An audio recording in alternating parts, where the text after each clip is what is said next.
Assalamualaikum warahmatullahi wabarakatuh. Alhamdulillahilladzi nahmaduhu wa nasta'inuhu wa na'udzu billahi min syururi anfusina wa min sayyiati a'malina. Man yahdihillahu fala mudhillalah wa man yudlil fala hadiyalah. Asyhadu an la ilaha illallah wa asyhadu anna Muhammadan abduhu wa rasul, amma ba'd. Faya ayyuhal hadirun ittaqullaha haqqa tuqatih wa la tamutunna illa wa antum muslimun. Masyiral muslimin wa muslimat yang insyaallah dirahmati oleh Allah Subhanahu wa taala. Syukur alhamdulillah pada kesempatan ini kita bisa bertemu, bersilaturahmi dan mendengarkan bersama-sama beberapa nasihat-nasihat tentang agama kita, agama yang kita cintai, agama yang kita yakini, agama yang akan mengantarkan kita kepada keselamatan di dunia dan keselamatan di akhirat. Olehnya itu, patutlah kita mengucapkan kata alhamdulillahirabbil alamin kepada Allah Subhanahu wa taala karena telah memberikan kita kesempatan itu, memberikan kita kesempatan itu, memberikan kita kesehatan sehingga malam ini dapat terwujud program tablik touring dari Majelis Tablik Pimpinan Daerah Muhammadiyah. Kalau dulu saya ingat betul Muhammadiyah itu ada satu masjid, kemudian setiap malam Kamis di situ kajian, dan ada Pak Dr. Muhammad Anis sering hadir setiap malam Kamis itu ba'da maghrib sampai isya, kajian tafsir yang dibawakan oleh Ustaz Malik almarhum. Nah, kemudian selanjutnya lagi teman-teman berkembang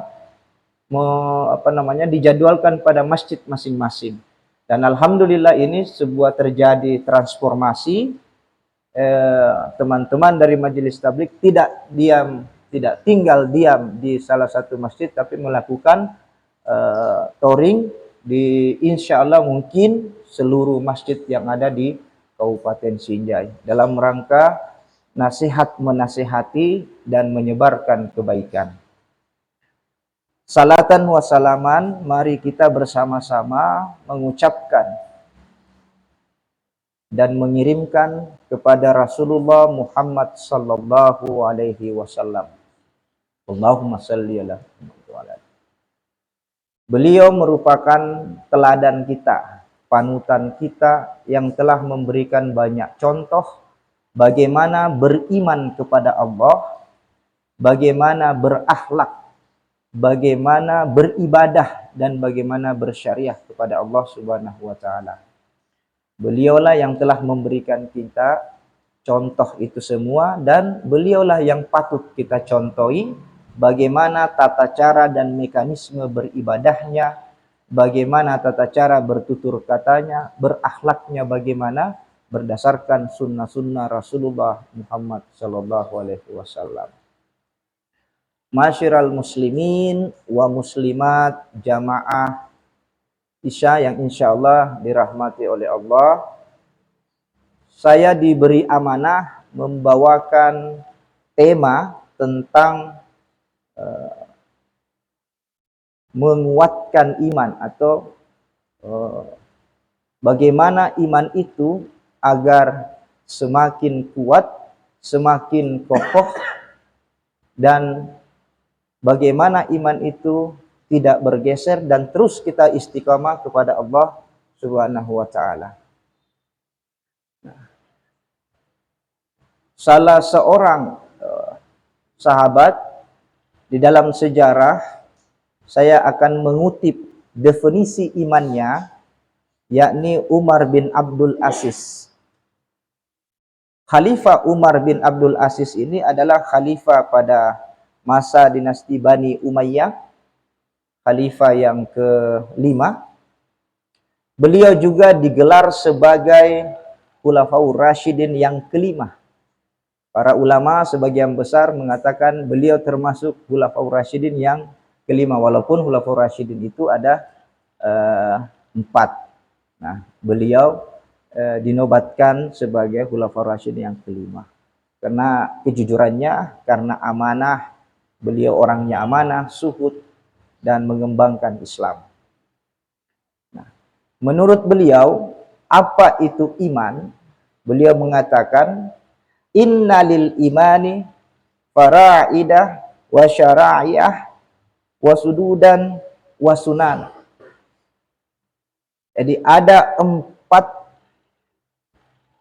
iman itu bagaimana kita jaga, bagaimana kita kokohkan iman itu, dan bagaimana kita memperdalam iman itu.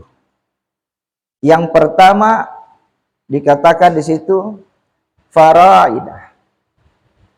Jika umat muslim ataupun muslimah jika ingin sukses di dunia dan di akhirat seperti beliau, karena beliau ditanya apa kunci kesuksesannya itu, karena saking banyaknya kebaikannya, beliau tidak pernah merasa kebaikannya itulah yang membuat dia sukses, tapi keimananlah yang membuat kehidupannya itu menjadi sukses. Nah, apa yang membuat kesuksesan itu di dalam diri beliau? Yang pertama adalah faraidah, melakukan kewajiban-kewajiban. Apa yang menjadi kewajibannya sebagai seorang muslim, sebagai seorang hamba, maka itu dia lakukan dan itu dia laksanakan dengan seikhlas-ikhlasnya. Kunci pertama adalah kita tidak pernah meninggalkan kewajiban-kewajiban dan apa yang sudah menjadi kewajiban kita. Nah, pada hakikatnya biasa ada orang bertanya, kenapa sih kita mesti berbuat kebaikan di muka bumi ini? Jawabannya sebenarnya adalah jawaban keyakinan. Wa ahsin kama ahsanallahu ilaik. Jadi kenapa kita melakukan kebaikan itu? Karena Allah telah berbuat baik kepada kita. Jadi semuanya itu farudhu ilallah. Semuanya kita kembalikan kepada Allah. Nah, yang kedua, apa yang menjadi ruang lingkup untuk memperkokoh atau memperdalam atau menguatkan keimanan kita? Tentunya adalah syara'iyah, tentang ibadah. Bagaimana kita melaksanakan ibadah-ibadah, bagaimana kita melaksanakan hukum-hukum Allah yang telah ditetapkan kepada kita manusia ini sebagai amanah yang harus, yang wajib, mau tidak mau, suka tidak suka, itu kita harus lakukan apa yang menjadi perintah Allah dalam bentuk ibadah-ibadah. Segala perbuatan-perbuatan, contoh kebaikan-kebaikan yang diperintahkan oleh Allah. Mulai dari salat, mulai dari puasa, mulai dari haji, mulai dari senyum, mulai dari menyingkirkan duri-duri di jalan, menolong orang, meminjamkan uang orang, melarang orang untuk berbuat salah, dan seterusnya. Segala bentuk ibadah itu kita lakukan dengan semaksimal mungkin. Itulah salah satu bentuk yang kedua untuk memperkokoh keimanan kita atau memperdalam keimanan kita.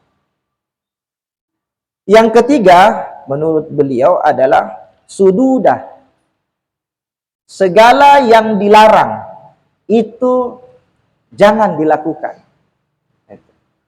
Ada ungkapan sebuah diksi atau kalimat mengatakan, mengapa kita mesti melakukan yang dilarang Allah kalau semua yang diperintahkan belum kita laksanakan?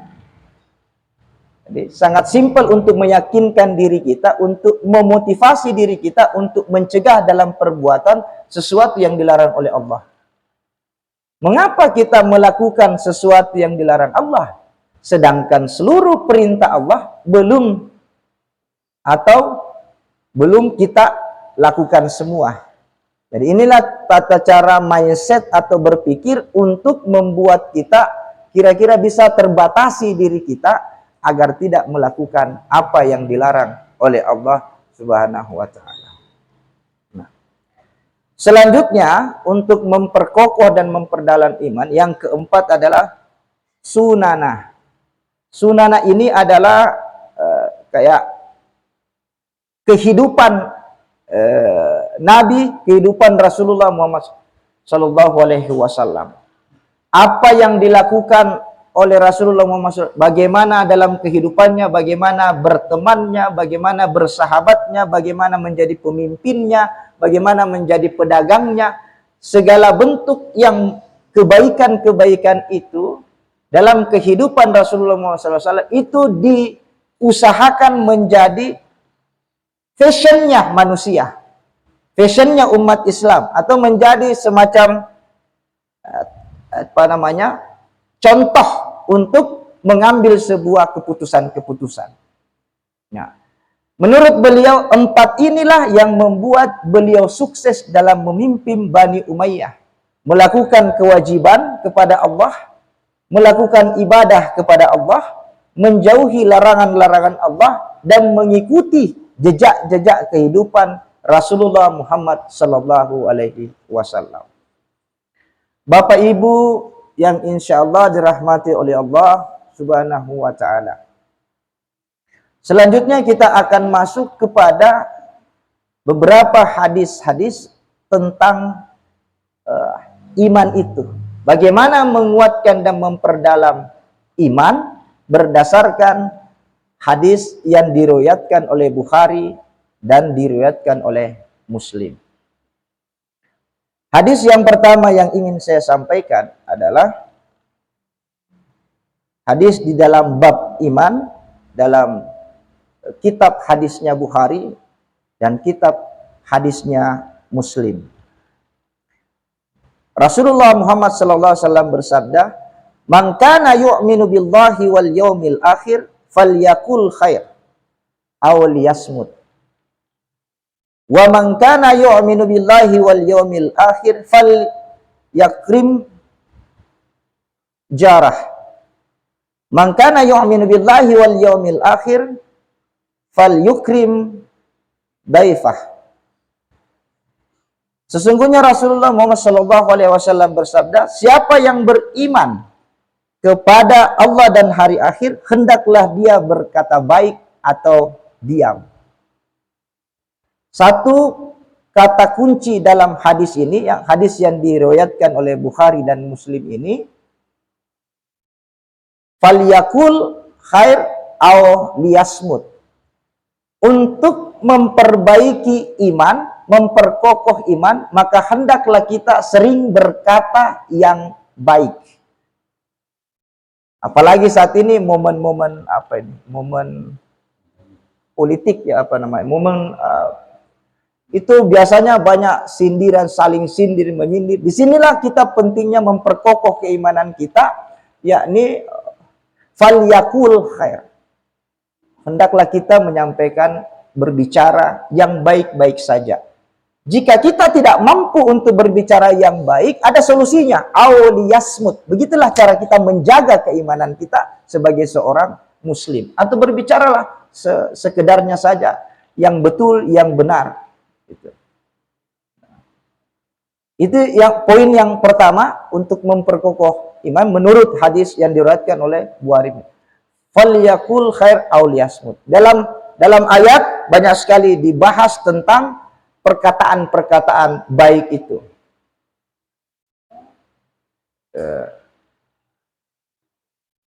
Selanjutnya saya lanjut hadis Rasulullah Muhammad SAW.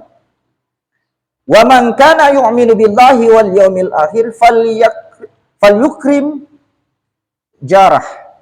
Barang siapa yang beriman kepada Allah dan hari akhir, hendaklah dia menghormati tetangganya. Nah, bagaimana kita menghormati tetangga, bagaimana kita mengasihi tetangga, bagaimana kita berbagi kepada tetangga, dan bagaimana kita saling jaga tetangga. Mengapa pertanyaan yang sangat sangat bagus untuk hadis ini sebagai seorang, secara pribadi saya sering bertanya, mengapa harus tetangga pilihannya dulu yang pertama? Ternyata tetanggalah yang bisa cepat menolong kita dan mengetahui kita jika kita mendapatkan mara bahaya. Banyak contoh, misalnya kayak kemarin itu banyak sekali kebakaran. Nah, yang pertama yang turun tangan itu bukan keluarga yang jauh, bukan salah-salah, tetanggalah yang pertama kali.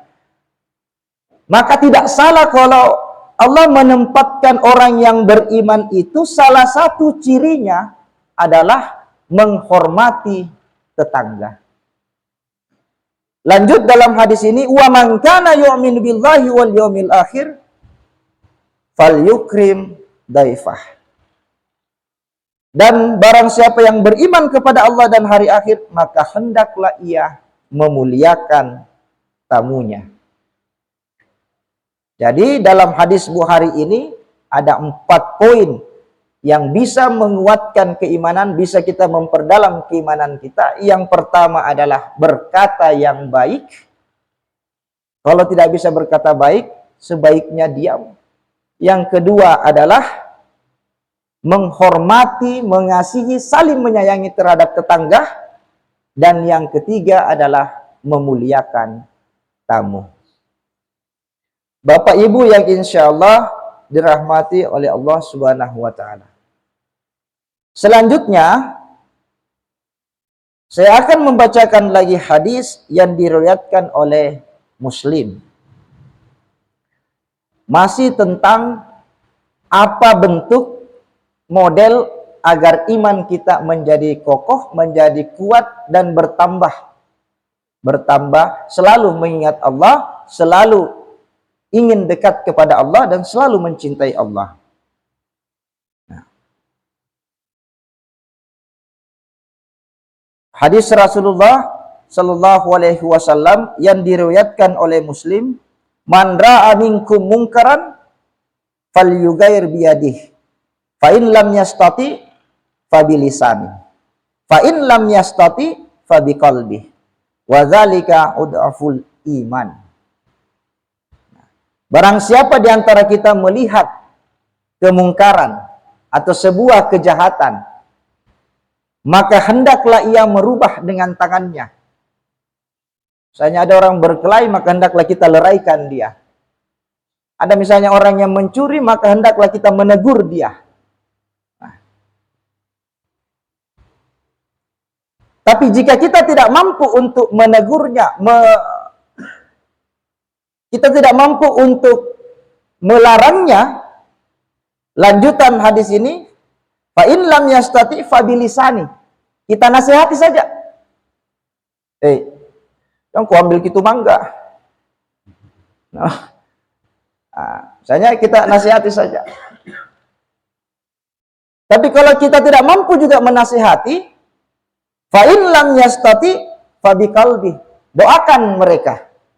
Kita tinggal doakan, ya Allah, semoga orang itu tadi tidak mencuri mangga lagi. Nah, tapi ada catatannya, wadzalika udhaful iman. Tapi itulah selemah-lemah iman. Nah, di sini 3 poin ini, jika saya bisa menganalogikan, maka yang pertama itu dengan kekuatan, dengan kekuasaan. Orang yang sering membela agama Allah dengan kekuatannya, berarti imannya level 3.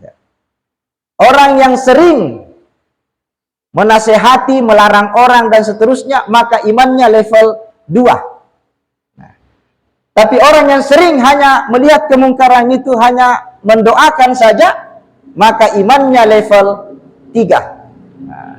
Jika ingin memilih, terserah kemampuan kita sebagai muslim di mana. Di mana. Saya sering mengibaratkan itu, kalau misalnya dia seorang kepala sekolah, maka sebaiknya kepala sekolah itu lebih kepada mencegah dengan tangannya, mencegah dengan polpennya, dan seterusnya. Mestinya kepala sekolah itu yang mencegah orang korupsi, mencegah orang melakukan kejahatan, karena dia punya kekuasaan. Sama juga misalnya presiden, maka dia punya kekuasaan yang besar, punya polisi, punya tentara, maka kedudukan imannya level 3. Kalau hadis ini yang kita urutkan, berdasarkan mencegah kemungkaran dengan kekuasaan, dengan tangannya. Kalau level kedua dengan lisan, ini kemungkinan kebanyakannya para dai seperti saya dan seterusnya, para teman-teman dai, para teman guru dan seterusnya, para yang sering menasihati dan yang banyak digunakan juga oleh para mubalik dan dai. Nah, yang level ketiga saya tidak berani memberikan contoh. Selanjutnya kita pindah kepada hadis yang bisa menguatkan keimanan kita itu. Dari hadis yang diriwayatkan oleh hadis Bukhari dari Anas radhiyallahu anhu, Nabi sallallahu alaihi wasallam beliau bersabda, 3 hal bila terdapat pada diri seseorang, ia mendapatkan manisnya iman, yaitu apabila Allah dan Rasulnya lebih ia cintai. Yang pertama, jika ingin menikmati iman, manisnya iman, maka yang pertama yang dilakukan apabila Allah dan Rasulnya lebih ia cintai. Jika kita lebih mencintai Allah dan Rasulnya, maka kita insya Allah nanti akan menikmati manisnya dan nikmatnya sebuah keimanan. Gitu. Karena Allah itu sangat adil. Salah satu dalam sebuah hadis itu tidak pernah membeda-bedakan kita. Kata Allah dalam sebuah hadis, "Innallaha la yanzuru ila suwarikum wa amwalikum." Sesungguhnya Allah tidak melihat kita dari rupa-rupa kita. Magerta giga, maja mesa giga. Wa amwalikum, dan tidak pernah Allah melihat kita dari harta-harta kita. Karena kalau mau dilihat orang yang beriman dari muka dan hati, dari harta, muka dan harta, abeta itu magerta nabi tato itu masugie deh. Nah, seandainya Allah melihat itu. Nah, walakin yang zuru, akan tetapi Allah melihat ila qulubikum wa a'malikum. Tapi Allah melihat apa yang ada di dalam hati kita dan apa yang kita perbuat. Beginilah cara Allah menilai hambanya itu. Supaya di sini dan di sini juga letak keadilan Allah dalam melihat dan menilai hambanya. Karena semuanya punya hati. Semuanya juga berbuat. Tapi kalau wajah betul semuanya punya, tapi beda-beda. Dan semuanya juga punya harta, tapi beda-beda. Tapi kalau hati ini, semuanya ini akan dinilai oleh Allah. Dan inilah yang paling adil, makanya hati dan perbuatan itulah yang dinilai oleh Allah Subhanahu wa Ta'ala dan dilihat oleh Allah Subhanahu wa Ta'ala. Jadi siapa? Makanya semuanya bersentuhan dengan hati dan perbuatan. Siapa yang paling bertakwa, itulah yang sangat disayangi Allah, dicintai Allah, dikasihani Allah. Nah, siapa yang paling beriman, maka itulah yang disayangi Allah. Nah, yang dilihat adalah qulubikum wa a'malikum, apa yang ada di hati kita dan apa yang olehnya juga itu, maka hati kita harus sering-sering dibersihkan. Bersihkan dari sifat dengki, bersihkan dari sifat iri hati. Dan itulah penyakit-penyakit yang bisa membuat hati kita menjadi kotor. Iri hati, dengki, hasut, tidak senang melihat orang. Apa tenjek dia Allah nawat tamu nih ya. Dan seterusnya itu hati itu perlu dibersihkan, dan itu semua perbuatan-perbuatan itu dihilangkan. Nah, olehnya itu Ustaz Adi Hidayat mengatakan perbuatan kebaikan itu terbagi 2 menurut beliau, itu ada perbuatan thayyib dan ada perbuatan khair. Nah, yang harus diperbanyak itu sebagai muslim adalah perbuatan khair. Semuanya masing-masing kebaikan, perbuatan khair. Kalau thayyib itulah semuanya berhubungan dengan fisik, makan enak, olahraga dan seterusnya. Tapi yang paling disukai Allah itu perbuatan yang khair ini. Yang mana perbuatan khair itu? Jujur, amanah, tidak dengki, suka tolong menolong dan seterusnya. Nah, selanjutnya saya lanjutkan hadis Bukhari. Apabila Allah dan Rasulnya lebih ia cintai daripada yang lain. Yang kedua, apabila ia mencintai seseorang hanya karena Allah. Jadi kita ini berjamaah, berteman, bertetangga. Semua kebaikan-kebaikan kita itu, semua kasih sayang saya kepada Bapak dan seterusnya, itu semuanya karena Allah Subhanahu wa Ta'ala. Kemudian, dan apabila ia benci untuk kembali kepada kekafiran, dia benci perbuatan kemaksiatan, dia benci perbuatan yang salah. Saya sering mengalami itu, saya sering melarang, jangan begitu. Tapi sering dianggap salah oleh teman saya. Saya melarang dia berbuat kejahatan, tapi sering dia kira tidak didukung, tidak disupport. Saya kasih contoh misalnya waktu remaja, sering dalam remaja itu dikenai pun, dijagur di silona. Terus dia minta tolong misalnya sama saya. Saya tahu menolong dia untuk berkelahi itu sebuah perbuatan yang salah. Tapi karena dia bilang, tidak setia kawan dan seterusnya. Nah, disinilah yang dimaksud dalam hadis ini. Mestinya kalau kita sayang kepada teman kita, kita cinta dia karena Allah, maka kita yang mestinya melarang dia untuk berbuat, bukan menolongnya. Jangan dibalik sebuah perbuatan itu. Jangan menolong dia dan menjerumuskan dia kepada perbuatan. Nah, diduang. Misalnya runtuh kita ini kasus Pak ya, kasus real. Kebetulan saya punya pesantren juga. Dia sambil mangga itu, anak-anak itu mangga. Datang pembinanya. Oh iya, itu juga, yang sebelah situ juga. Nah, mestinya yang dilakukan adalah kalau kamu mencintai adekmu, jangan temani dia melakukan sebuah kejahatan. Nah, cuma dalam kehidupan ini faktanya kadang orang yang dilarang berbuat seperti itu dia kira tidak disuka. Nah, disinilah hakikatnya semua dorongan iman itu yang bisa memperbaiki perbuatan-perbuatan seperti itu.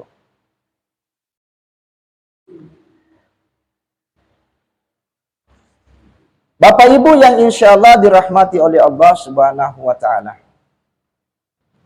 Selanjutnya hadis yang ingin saya bacakan, hadis Bukhari dan Muslim, masih tentang bagaimana kita menguatkan keimanan dan menyempurnakan keimanan kita.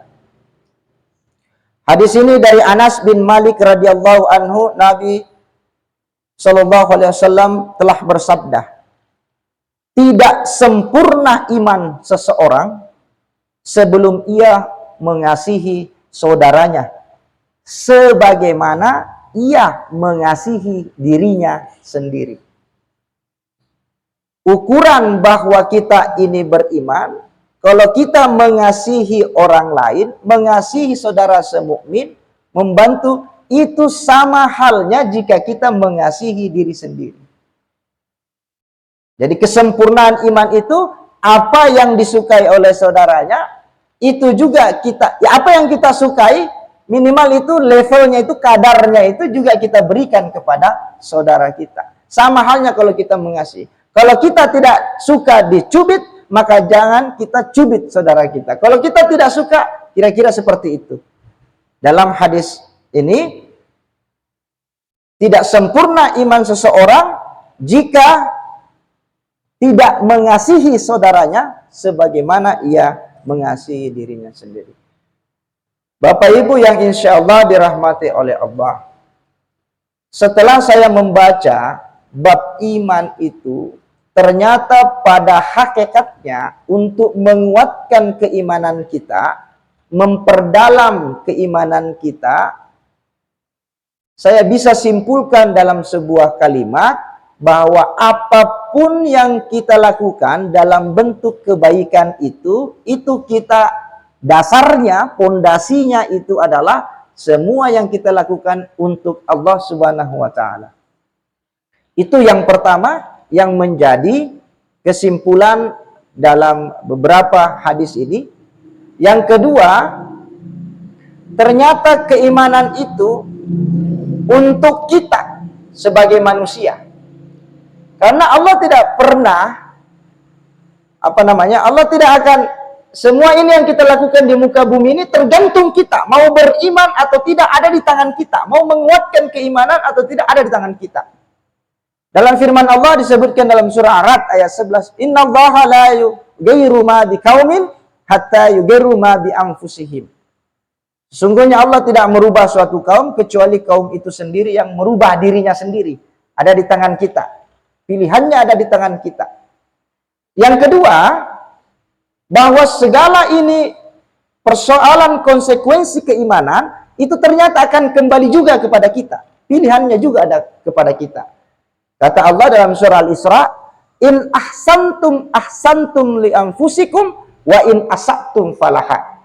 Jika kita yang berbuat kebaikan, maka kebaikan itu akan kembali kepada kita. Jika kita berbuat kejahatan, kejahatan itu pula akan kembali kepada kita.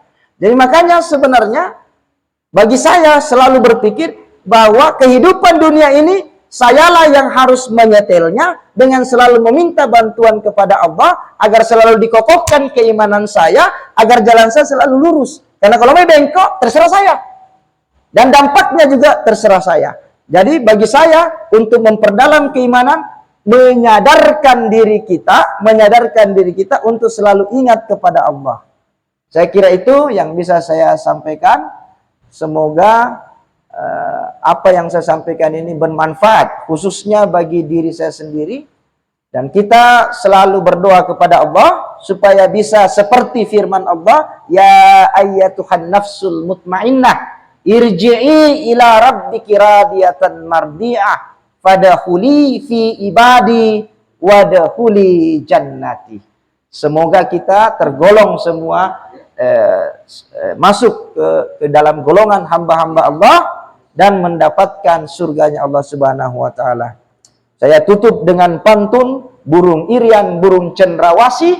Cukup sekian dan terima kasih. Billahi fi sabilil haq fastabiqul khairat. Wassalamualaikum warahmatullahi wabarakatuh.